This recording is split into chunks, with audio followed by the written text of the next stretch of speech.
means he went from one place to another, and you get under the train, and under the train there's a bar from one end to another. I don't know if you've ever seen it. And you can get on there and you can steal a ride by lying on this bar under the train as it's riding along.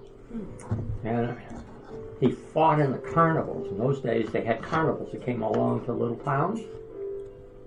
And they'd have a fighter, and then they'd invite anybody from the town to fight, and everybody paid to go to the fight. And my dad was fighting the carnival box. He did a lot of dangerous jobs. He worked when they were putting up these high tension lines that they have. He was putting those up. He worked in one of the tunnels in New York City that they were putting in, mucking under the river. So he tried a whole lot of dangerous jobs all the way across the country. And my mom waited for him while these two wealthy, handsome guys courted him. And stayed with him. So she never gave up. Yeah. Probably would have had a much easier life. Of course, I wouldn't have been here. I brought the book on your parents. Hope you'll find it interesting. I did find that your mom's parents go back to Italy, of course. Yep. And I found the towns they go back to. So if you ever go back, you need to go visit. Is it a Britsy?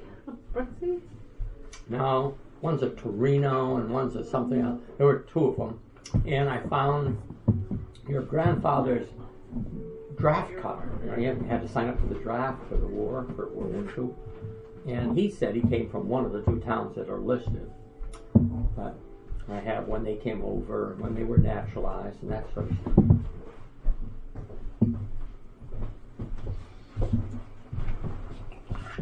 Do you want steak sauce or anything? Thank you. No, I'm good. Thank you. Your father was in the Oh, I tried. It just has to be. My father was a very different kind of man from any that I know of and that I've ever met. Very confident, not too big, very muscular, very charming. And I'll tell you some charming stories. But was he in the war? Like you Nope. said, he was Both my drafted. dad and I, for some reason, missed the war. But your great-grandfather,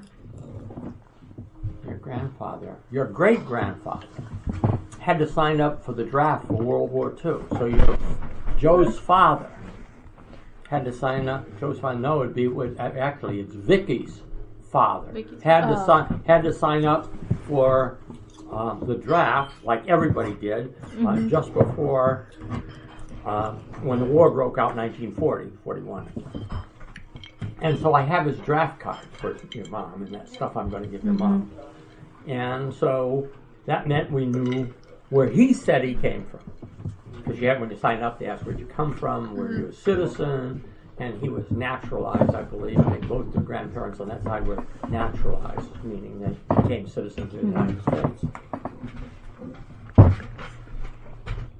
So I'll show that afterwards. But myself and my grandfather and my father never fought in the war. We missed them all. Sort of like your father. Lots of young people during that whole time from the 30s through now got one war. If you missed one, the Korean one or the Vietnam one, you got another. And so young people, young men especially, almost always were drafted unless you had a physical ailment or something. I joined the National Guard. I was married to Marguerite, and we thought they were going to draft me. I was working with GE, and we thought it can't. We just found out she was pregnant with Christy. I can't go away. I can't, because we didn't have much in the way of money at all. And so I joined the National Guard. And so I did 5.5 years, supposed to do 6. Did 5.5 years in the National Guard. That meant a meeting every week, and then 2 weeks in the summer where you'd go away. So that's as close as I got. You know, Stanley served at all? When the girls asked me, I didn't think he had, but I don't believe he did. Stanley was his father came over from Russia He was Polish, but his father was a, what do they call it, a valet to a Russian general. Now that's a pretty big deal, because remember, at this time, we're talking about very hierarchical organizations. You know, they're all the serfs over there. And they're not slaves, but they're pretty close. They don't own the land. They don't own much of anything. They have no power. And so to be a valet sounds like not much. But if you're a valet to the general, then you have some positional power. Not small. I mean, somebody's going to take you on. You have to take your boss on, and he can sick this one on. I mean, it's pure power. People kill people. And so Stanley's father came over. Mother, his grandmother was still alive when I was there. They lived in Northfield, Massachusetts. I've been to the house.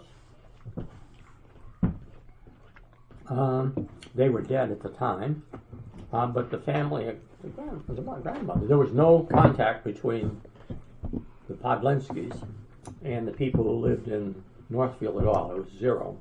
The first child between Ruth and Stanley, I believe, was named Alden, and he was handicapped. And I think there was a birth started before marriage. You know, and that happened all the time. You know, the first one always comes early was the saying they said at that time.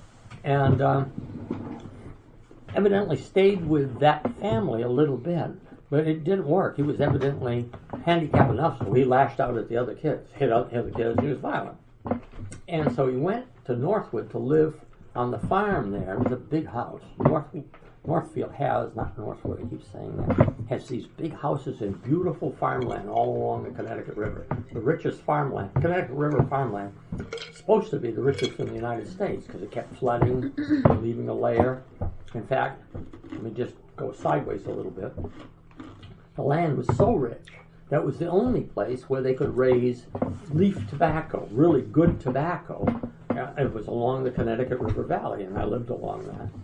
And they wanted to raise the tobacco, not the kind they put inside cigars, but the leaf that was an outside wrapper. It was a perfectly one big leaf, about that long, and they used it to wrap the seal of the cigar, so when you puffed on it, this air didn't come in from all over. It had to come from the burning end, you know? It was like the seal. It was the good part of the cigar.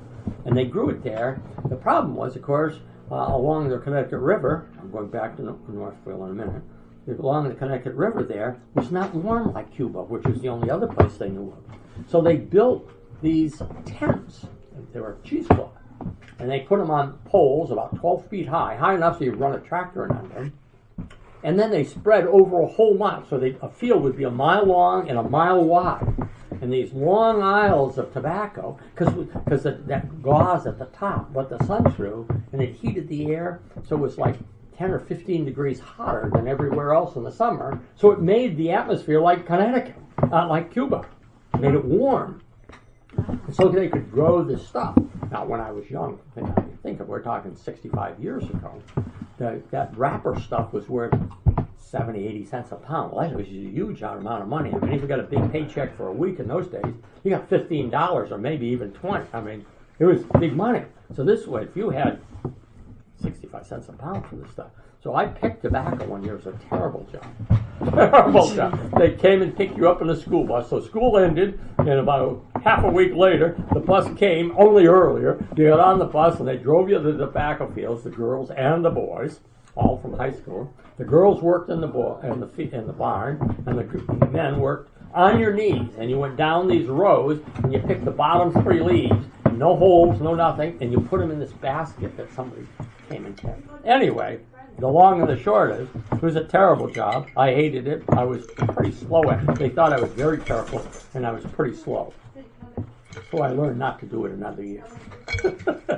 So now back to Northfield with the Podlenski.